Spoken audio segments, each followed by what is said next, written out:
Family Guy is a show that enjoys time manipulation, as they often take the Griffins into alternate realities and timelines. From Stewie and Brian's bizarre time-traveling adventures to Peter revisiting 1999, the series never misses a chance to shake things up. So, here are some episodes where Family Guy takes a trip to a different timeline. Let's start things off with the episode Road to Multiverse, where we see an iconic exploration of alternate universes and all. In this episode, we can just say that everything is bizarre, as most of the events are quite hilarious and memorable. Take, for instance, one of the futuristic worlds they visit where dogs are the ruling species, and they have subjected humans to be treated like pets. Sounds wild, but we are sure it's somewhere Brian would love to live. Anyways, the episode begins with the Griffins going to the county fair, and guess what? Stewie participated in one of the competitions. Not him per se, but he actually participated with a pig that won at the fair. Now this got Brian curious, as he wondered how Stewie managed to genetically engineer a pig with fists. How the hell did you do this? I let you in on a little secret, Brian. I didn't do it. I got it from a farm. What the hell kind of farm breeds pigs like this? Truth be told, that's a weird-ass pig. And how didn't the organizers figure out that this pig isn't natural? It's Quahog. Anything is possible. Well, as a good friend, Stewie reveals the secret of how he got the pig to Brian. He got the pig from a parallel dimension. Now this got Brian so intrigued that he decides to see for himself. Yeah, Brian, go on an interdimensional adventure with a 1-year-old kid. Soon enough, Brian and Stewie are taking trips through dimensions, and some of those realities are, let's just say, warped. Their first stop was a world where Christianity never existed. Oh, and this led to so much technological advancement, genetically flawless humans, and of course, digital poop removal. Is there a bathroom around here? Oh, you need to go pee or poop? Poop. One poop removal? Wow, did I just go poop? You sure did. All digital. For real. This would be some dope-ass feature if it happens in our dimension, but think about it. No more sitting on the toilet seat for hours. But where it all gets interesting is when Stewie and Brian get stranded in a universe that is ruled by dogs. All thanks to Brian, who felt like they could just keep dimension hopping without knowing that Stewie doesn't know how to get back home. By the time Stewie figured out how to get the remote working, Brian's no longer interested in leaving. In fact, he even broke the remote by mistake, leaving them to the cold hands of fate. It's a world run by dogs. I kind of want to explore this universe. Oh, you like role reversal? Okay. In this universe, humans are the subservient species, or let's say pets. And this leads Brian to getting a taste of what it means to be in charge. Oh, Stewie is lucky that Brian's his friend, because it could get dark in a minute. Anyways, Stewie is not all that chill with the whole vibe of this universe, especially being a plaything. Pick up my poop. Pick up my poop! I'm not picking up your poop! Hey, you! Pick up that poop! You heard him, Brian. Pick up my poop. This is quite funny, especially since Stewie gets to show Brian that being a dog owner comes with its own responsibility. As the episode unfolds, things start to take a turn. Brian and Stewie meet up with the universe's Griffin family, who are dogs, while the universe's Brian is human. Weird, right?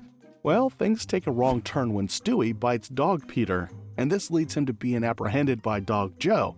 It was then that they learned that humans who bite dogs in this world are euthanized. Any human that bites a dog gets euthanized, you know that. Now, isn't that a tad bit much? Since they do not know, Dog Stewie felt sympathetic for their case and assists the two Brians in rescuing Stewie at the pound. He then uses his own remote control to help them get back to their universe. This was nice. We did it! We're back! Nice, yeah? It could have gotten a lot worse if Stewie had gotten euthanized. At least now they know what it's like to mess with alternate dimensions, which can be unpredictable, dangerous, and sometimes ridiculous. Next up is the episode Rich Old Stewie, where we get to see an older version of Stewie. Oh, and he's wealthy, but despite the money and fame, he's unhappy. It's just like the tale of the Grinch. In fact, the episode is quite touching, as we get to see an unexpected reunion and estranged family ties. But hey, Stewie is rich. At least that's something, and better than episodes where he's a bum.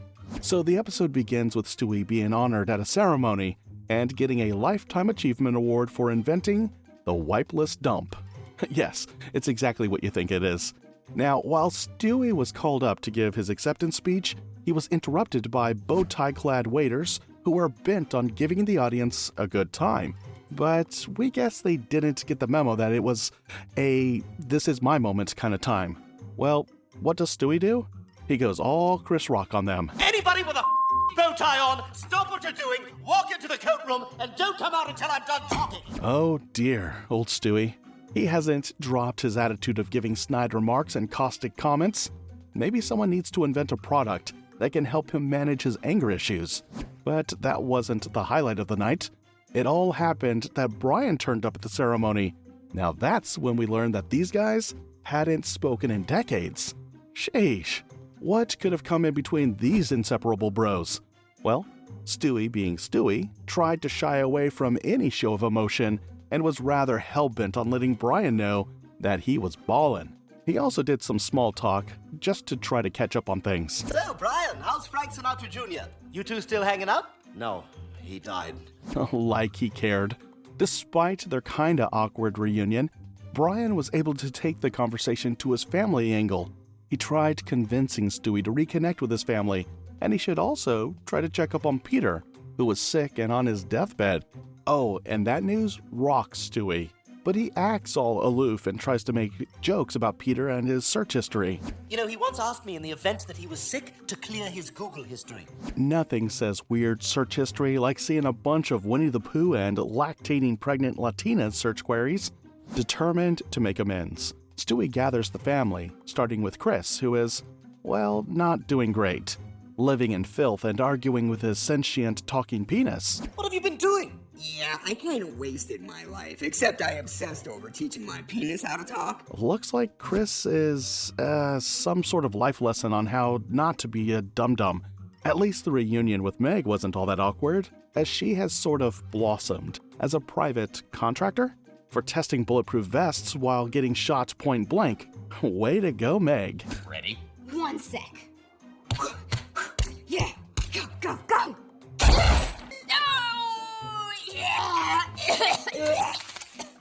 This one can use another layer. Meg Griffin, defying the odds and proving once again that someone has to take the bullet. Literally. After picking up everyone, Stewie was able to gather everyone at their rundown house in Quahog. The whole vibe was sad, but at least they were all together. After all the forlorn mood, Peter finally gave his dying words. Oh, and some of those words were so weird and questionable. But at least he made Stewie promise to take care of the family financially. Lactating. Pregnant. Latinas. Even in death, Peter manages to still be weird. Anyways, the whole thing ends with some weird twist. Apparently, it was all a scam. The family had come together to play Stewie, but they messed up. Stewie was one step ahead, and he kinda had the last laugh. They're too stupid to notice I snuck into the kitchen and turned up the gas before I left. The episode Stu and Stewie's Excellent Adventure is another top pick when it comes to Family Guy, focusing on time travel. In this episode, we see a future Stewie, who is unlike the 1-year-old that we are used to seeing. Well, the episode starts innocently enough. Future Stewie, now called Stu, visits the present under the guise of a time-traveling vacationer.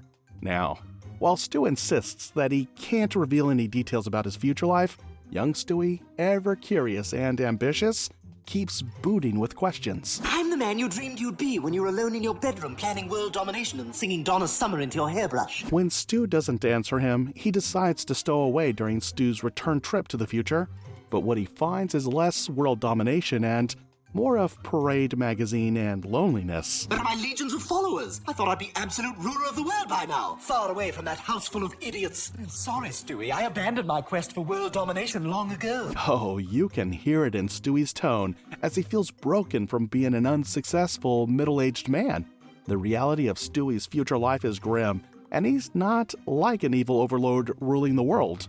Instead, dear old Stewie works at Quahog Circuit Shack and lives in a dingy apartment with Rupert, his childhood teddy bear. But what makes it all worse comes during a family dinner. In this timeline, Lois is still very much alive, and Meg has undergone a sex change and is now known as Ron. Oh, Chris has become a cop married to Vanessa, a foul-mouthed, chain-smoking woman. Yeah, she's the one who was hell-bent on sticking Lois and Peter in a retirement home. Oh, and Brian? He's dead. Hello, Mother. She's still alive? What the hell, man? I hope you don't mind, but I brought a guest. This is, Pablo, a child from Nicaragua that I've been sponsoring. But really, what's Stewie's deal with killing Lois? Isn't she supposed to be his mother? To keep young Stewie's presence a secret, Stu passes him off as Pablo, a Nicaraguan boy. But Stewie just couldn't help but get mad at the fact that this is what his future self becomes. So, he decides to intervene by giving Stu's apartment a makeover, and also convince him to lose his virginity to his co-worker Fran. Stewie, I've never slept with any woman. I've never had sex. All right, that's it! I could handle the crappy apartment and the pedestrian job, but now you're telling me I'm a 35-year-old Parade magazine reading virgin? Unfortunately, the romantic evening is more like a disaster, with Stu spending more time crying than anything else. For Fran, it was an embarrassment. And as such, she spread the word that Stu is a dork. In fact, this also gets him fired, especially since he had sex with a coworker. To top it all off, the Chez Stu also gets burned down from the stress-relieving candles Stewie added to the apartments. I'm sorry, that's never happened to me before. Which part? The 8 seconds of sex or the 40 minutes of crying? Nothing says fresh start like losing your job, your dignity, and your apartment in one night. But what could have resulted in Stu ending up this way? Well, Stu reveals that his miserable life was due to a traumatic childhood incident, nearly being crushed by a poolside chair, and this has made him stop taking risks. Desperate to undo the damage, the pair visit Lois, now living in a retirement home. She recognizes Pablo as her son almost immediately. Oh, hey you two, what brings you here? Lois, Pablo here needs your help. Stu, can we drop the whole Pablo thing? Do you think I don't remember my own little Stewie? Lois, recognizing little Stewie, makes the whole thing much more cuter, as only a mother could recognize her kid from the past. So once they got the money, they part ways, and Stewie returned to the day of the pool accident. While there, he prevents his younger self from being crushed by the chair. This very act vaporizes future Stu, creating a paradox and skipping the messy details of his eventual disappearance. And just like that, the Griffin family timeline becomes one big chaotic mess. But hey, at least Stewie's back on track to world domination. For now, next up is the episode P-Terminator, where Stewie creates a killer robot that is supposed to eliminate his dear old mother, Lois.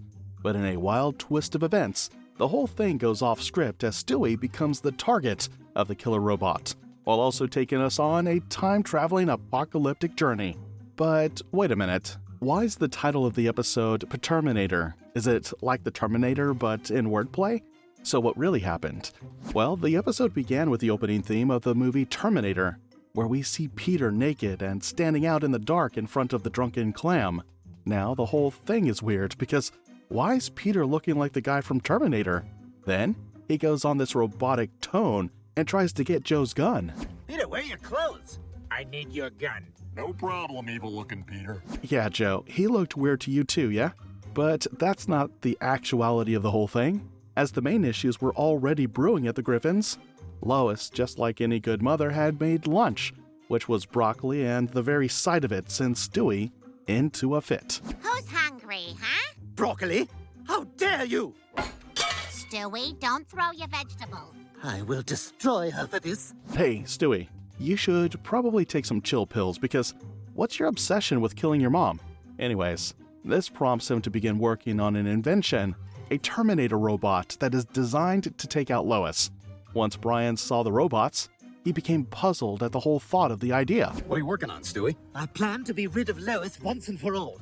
It's a Terminator robot, living tissue over metal endoskeleton. Once Stewie explained his intent, Brian's next question was, Why'd you make 2 versions? Naked or all in leather? Brian, I don't expect you to be able to understand all the science stuff. Of course, Stewie shows Brian the reason why he's the smartest one in the family.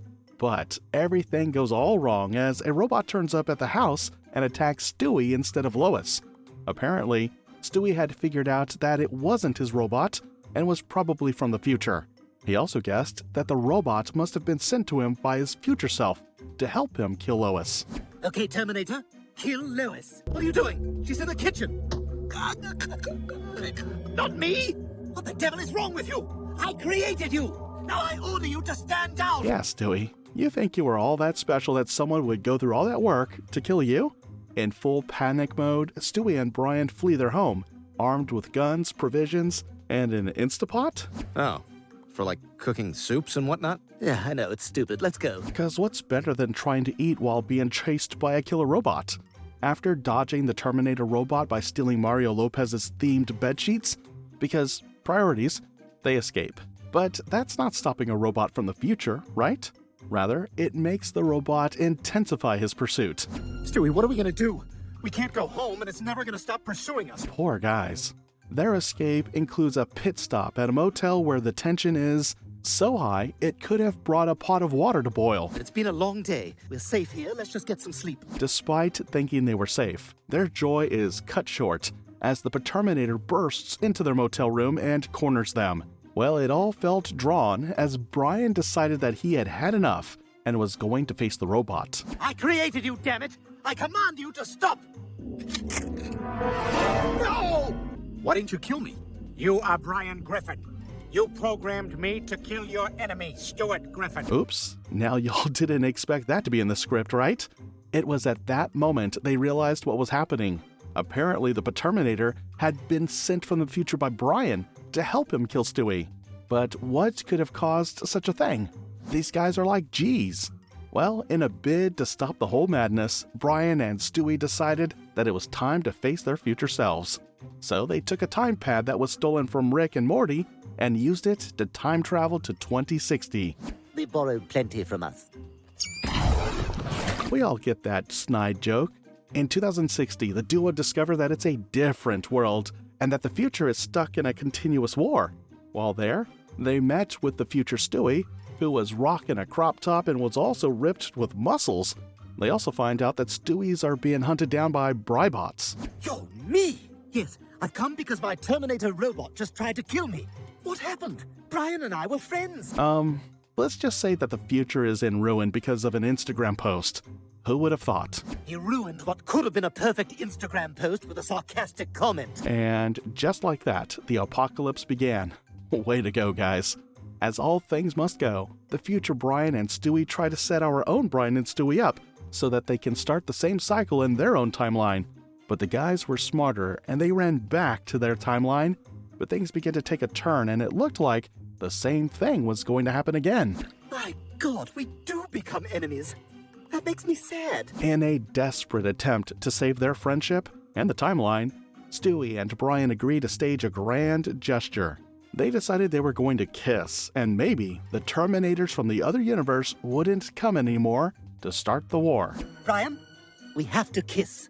Oh, come on, Stewie. After an awkward kiss that lasts way too long, the Terminator robots short-circuit and collapse. Who would have thought that Brian's death would have so much effect on Stewie? Well, it does, and rather just grieve, Stewie decided that he was going to rewrite history and change reality. All this happens in the episode Christmas Guy. And I must say, as a side note, that having a time machine must be cool. Anyways, the episode starts with the Griffins going to the Quahog Mall for Christmas, but then they are short of one person, Brian. He died in the episode Life of Brian, and that incident left a dent on the psyche of the family. Who would have thought that Brian would hold so much influence on the Griffins? Or let's say Stewie. So, when they get to the mall and find out that the Christmas carnival has been canceled, it even became much worse. This was Stewie's first Christmas, and the family felt like they had let him down. Well, Peter decided to step up and face the organizer, Carter, who is Lois's father and ensured he brought the festivities back. Now, I'm gonna go talk to your father and get him to bring back the Christmas carnival. Peter, I don't think that's gonna work. Sure it will. But still, this didn't make Stewie feel any better. He was missing his love and dear friend. Not even a mall Santa could cheer him up. So, what do you want for Christmas? What do I want for Christmas? What do I want for Christmas? You know what I want for Christmas? I want my friend back. Oh my, good friends are forever. Later, while sulking all around the mall, Stewie spots his past self from a previous episode and realizes that he has a time machine pad. So, he connived with Vinny to go get the backpack from the past Stewie. Vinny, I need you to get that Stewie to take off his backpack. With Vinny's questionable help, they distract the past Stewie with flattery and was able to get a hold of the backpack. With the return pad in hand, Stewie sets the coordinates to the moment of Brian's accident. He arrives just in time to scream, Brian, look out! Brian dodges the car and survives. Naturally, his first reaction is confusion. What the hell's going on here? Brian, that car killed you. And when it did, a little part of me died as well. I couldn't live without you. So I came back from the future to save your life. You know, normal friendship stuff. But Stewie isn't finished yet. As Brian processes this revelation, Stewie gets ready to send the return pad back to its original timeline. I've got to send this back where it came from. Yeah, because the timeline can survive time travel, but not Stewie and Tap Shoes. However, after a while, things begin to happen as Stewie begins to glitch like bad Wi-Fi. The reunion is over, and the timeline where Brian dies is fading away. For the Griffins, everything is normal, and they had no idea that Brian was supposed to be dead, so when past Stewie saw him talking to himself, he couldn't explain what had happened. Hey, who are you talking to out here? A pretty awesome guy. This next episode gets even better as we see some very weird choices when it comes to dealing with time manipulation on Family Guy. In this episode, Meet the Quagmires, we get to see Peter take a pivotal role in destabilizing the future just for his personal interest. At least no one is going to blame Stewie and Brian for making most of the timeline mess. So, what really happened was that Peter kinda got disenfranchised with his life and he wanted a redo. Well, it was all thanks to Quagmire, who kept on boasting about his sexual exploits, and this made Peter jealous. Man, I envy you single guys. No families, partying whenever you want. Well, Peter gets his chance to get a taste of that life when Death is summoned to the Drunken Clam to come take the soul of Horace. But it seems Horace didn't turn up, so Peter takes that opportunity to ask Death for a favor. Hey, Death, I got a favor to ask you. Could you let me go back in time and be 18 again? I bet Lois would be mad if she heard that you used such an opportunity to go back to 1984, where he could be single again. Death, being the chill guy that he is, decided to grant his wish, and off they went, back in time to 1984. I'm 18 and I'm ready to do some living. Of course, Peter's idea of living involves hitting on Lois and slapping 5 with Cleveland across Quahog. But as the day began to unfold, it becomes obvious that there was more to this whole trip. First off, Peter decided that he was going to ditch Lois and hang out with Cleveland. Maybe they could spend time with some other girls. In fact, he even got to meet with actress Molly Ringwald, and they made out at the bar. But that backfired as Quagmire steps into the frame and spends time with Lois. Are you Molly Ringwald? Yeah, how's it going? Wow, you're the biggest star in the world right now. What are you doing here? Oh, I like to hook up with random bar guys. Shouldn't that have gotten Peter worried? A supposed celebrity just hooks up with random guys? Well, once the day was over, Death zaps Peter back to the future. But here's where things get interesting. Peter wakes up next to Molly Ringwald. Who the hell are you? What are you doing in my bed? Peter, it's me. Molly, your wife? Fun fact, if Molly Ringwald is your wife in an alternate timeline, you probably screwed up big time. And no, I'm not answering any questions.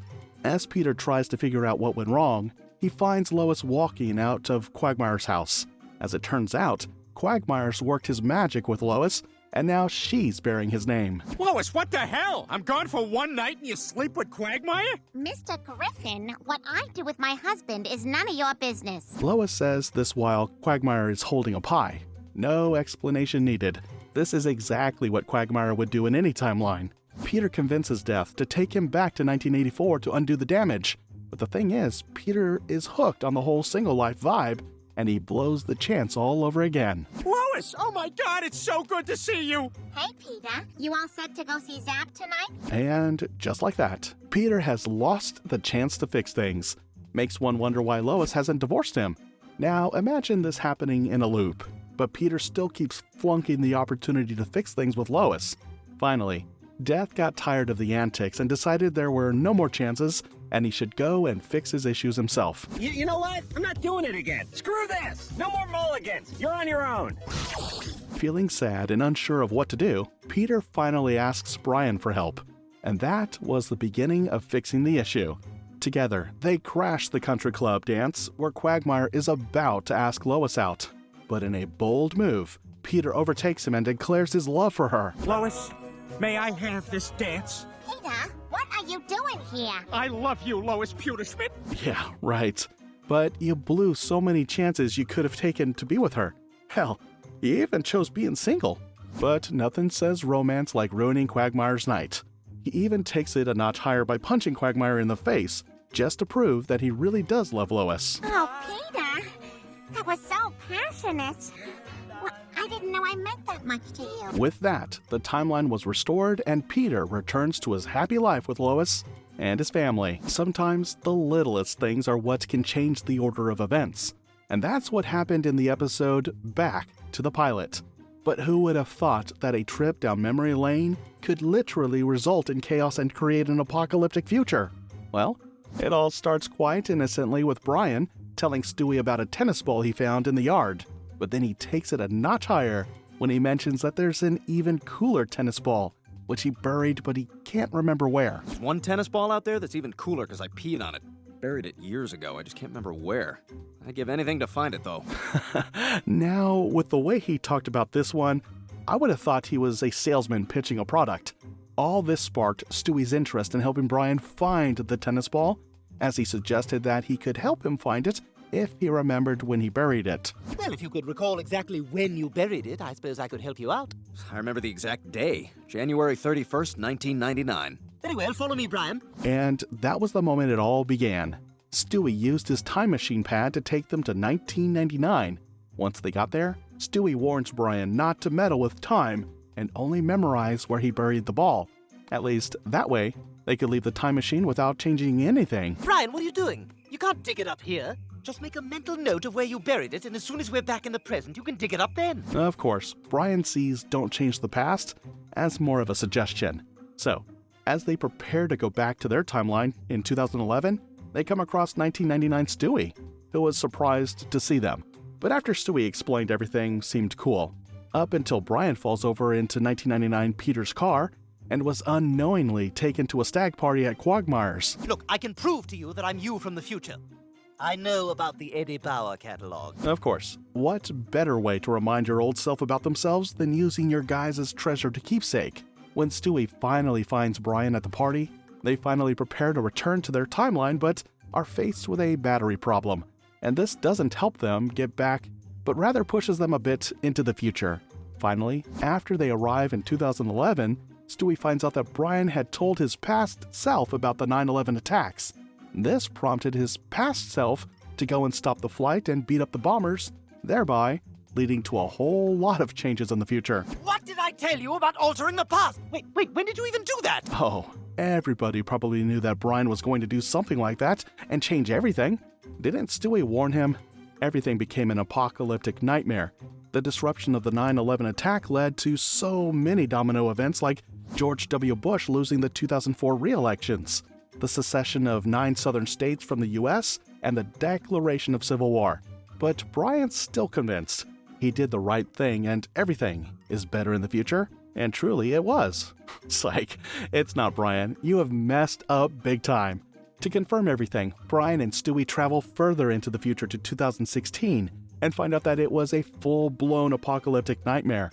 The world is computer-generated and over 17 million people have died. It killed 17 million people. Oh. Including Caesar Milan. No! Okay, I get it. Stewie, I screwed up. All right, I shouldn't have altered the past, but... Not only that, Brian, maybe you should listen to the one-year-old genius?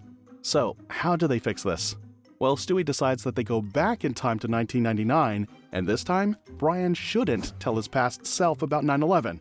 But it all falls as they keep messing it up every time they go back in time.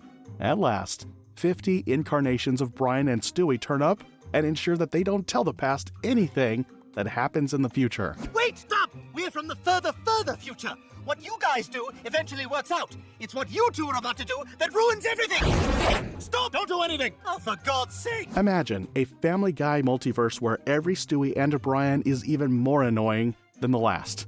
This sequence is that nightmare, with bonus screaming. Finally, the first Stewie they encountered asked if they should go take a vote on whether they should tell the past Brian and Stewie about 9/11. They all vote no and go back to their timeline. Okay, listen up. Everybody, get back in your individual time machines. Very carefully. Eventually, Stewie takes charge and restores the timeline by force. Literally. Get the back in your time machine! Who are you? Never mind who I am! Just get back in your time machine, get back to the present, and stay there! Look, just calm down. Nothing says timeline repair like threatening yourself at gunpoint. Stewie could teach the Avengers a thing or two. With the timeline back to normal, Brian reflects on his actions and realizes time travel might not be worth the risk. In the end, nothing sums up Family Guy chaos better than Peter turning up with his friend's 1999 self. The year is 1999, and Quahog is abuzz with New Year's Eve festivities. The Griffins, however, have a different agenda. Thanks to Peter's newfound obsession with the impending Y2K apocalypse, it all starts innocently enough when Peter encounters a man in a chicken suit. Here's a coupon. Whoa, look, pal, I don't take coupons from giant chickens. Not after last time. First of all, Peter saying this like giant chickens are a normal Tuesday is classic Family Guy. Second, can we talk about the fact that the guy gives him a literal apocalypse warning and Peter's takeaway is still, never trust poultry? Priorities, people. The man warns Peter about the Y2K bug, a catastrophic computer glitch set to end the world at midnight.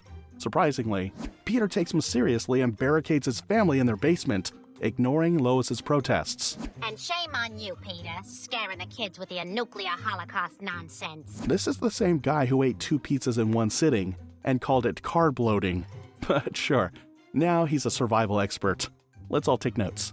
At midnight, just like Peter expected, chaos erupts. Missiles launch themselves, planes crash, and the world descends into nuclear disaster. When the Griffins emerge, the house is half destroyed and civilization has collapsed. Peter, ever the visionary, eats the entire year's worth of dehydrated food in one sitting. Peter, what are you doing? You just ate a year's worth of food. Ah, yes. Problem solving, Griffin style. Lois, you married this man. You knew the assignment.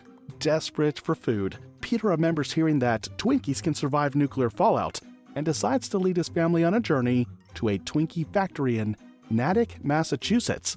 Along the way, Stewie stumbles in a puddle of nuclear waste, mutating his arms into tentacles. The devil are you talking about, handsome? I'm repugnant. I'm a radio-bloody-active freak. Honestly, mutant Stewie is probably the most rational response to this nuclear mess.